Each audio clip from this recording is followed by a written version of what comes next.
अगर आप सर्दियों में अपने गार्डन को बहुत ही खूबसूरत और कलरफुल बनाने की सोच रहे हैं तो आपके लिए एक बेस्ट ऑप्शन है गुलदाउदी का।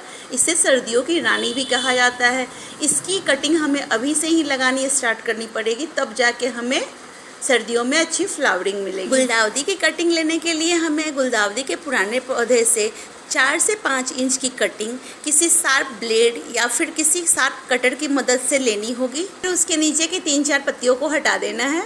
गुलदाउदी की कटिंग को हम सिंपल बालू यानी कि कंस्ट्रक्शन रेत जो होती है उसमें हम लगाएंगे। गुलदाउदी की कटिंग लेने के लिए हमें कोशिश करना है कि हमें प्लांट की टिप के तरफ से अगर कटिंग मिल जाती हो तो वेस्ट होगा, जैसा कि वीडियो में आपको दिख रहा है। इस बार बहुत ज़्यादा गर्मी होने की वजह से सारे गुलदाउदी के प्लांट जल गए, इसीलिए मुझे भी कटिंग बहुत ही मुश्किल से मिली है। मेरे पास भी बस एक ही प्लांट बचा था, इसलिए मैं चाहती हूँ कि ज़्यादा से ज़्यादा सर्वाइवल रेट हो मेरी कटिंग का। इसीलिए इस बार कटिंग को ग्रो करने के लिए मैं रूटिंग हार्मोन का यूज़ कर रही हूँ। इससे पहले मैंने कभी भी रूटिंग हार्मोन का यूज़ नहीं किया था, लेकिन मैं भी ट्राई करके देखना चाहती हूँ क्या ये रूटिंग हार्मोन वाकई काम करता है कि या नहीं करता है। इसके लिए आपको कटिंग के नीचे के हिस्से के आधे इंच को रूटिंग हार्मोन में डिप करके फिर उसके बाद आपको रेत में लगानी है। मैंने पहले ही रेत में पानी डालकर उसमें से एयर निकाल दिया था। फिर आप किसी पेंसिल या फिर लकड़ी की मदद से होल कर लीजिए।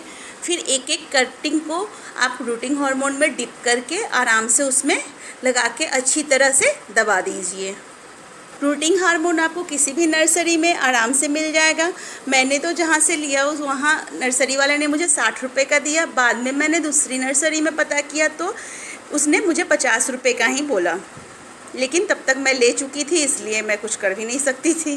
अगर आपको रूटिंग हार्मोन नहीं मिलता है तो आप उसकी जगह पे हल्दी पाउडर, दालचीनी का पाउडर या फिर एलोवेरा जेल का भी यूज़ कर सकती हैं। मैंने भी अपने कुछ कटिंग को एलोवेरा जेल में भी डिप करके लगाया है। मैं भी देखती हूँ कि किसकी सक्सेस रेट ज़्यादा होती है, रूटिंग हार्मोन वाले की या फिर एलोवेरा जेल वाले की। मेरी कटिंग का क्या ग्रोथ स्टेटस होता है वो ज़रूर मैं आपके साथ शेयर करूँगी। एलोवेरा जेल में डिप करने के लिए आपको कहीं से एलोवेरा की फ्रेश पत्ती लेनी होगी। फिर उसको कट करके उसके बीच में जो जेल होता है उसमें अच्छी तरह से कटिंग के नीचे के हिस्से का 1 इंच अच्छी तरह से डिप करके फिर आपको उसको रेत में लगाना है। चूँकि रेत में हमने लकड़ी या फिर पेंसिल से होल किया था, इसलिए वो होल जो होगा वो हमारे कटिंग के डंडियों से ज़्यादा होगा। इसलिए उसको अच्छी तरह से हमें दबाना है, अच्छी तरह से प्रेस करके दबाना है ताकि उसके अंदर एयर बिल्कुल भी ना रहे। अगर आपको कहीं भी पुराना प्लांट मिलता है गुलदाउदी का तो आप देखिएगा कि उसके नीचे से छोटे छोटे बेबी प्लांट जो कि मार्च और अप्रैल में निकलते हैं, वो तो अभी तो वो बड़े हो चुके हैं, लेकिन फिर भी अगर आपको वो मिलते हैं तो उसमें आपको क्या फ़ायदा होगा कि उसके नीचे आपको रूट होंगे जो आसानी से लग जाएगा। अगर आपको उस टाइप के बेबी प्लांट नीचे से मिल जाते हैं तो उसमें आपको 2 फ़ायदे होंगे। एक तो नीचे जड़ वाले को आप आसानी से कट करके लगा दीजिएगा और ऊपर वाले को आप कटिंग के रूप में भी यूज़ कर सकते हैं।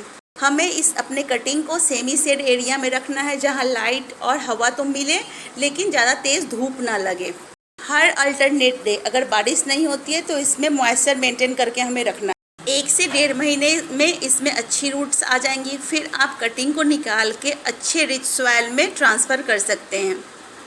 फिर जैसे थोड़ी थोड़ी ग्रोथ होगी इसकी पिंचिंग करते रहिए, ये बहुत घना हो जाएगा और आपको अच्छी फ्लावरिंग देगा पूरे सीजन। वैसे लोग जिन्हें कटिंग नहीं मिल सकती है उन्हें जुलाई लास्ट वीक से नर्सरीज़ पे आपको सैम्पलिंग मिलनी शुरू हो जाएगी। आप वहाँ से सैम्पलिंग ला के लगा सकते हैं।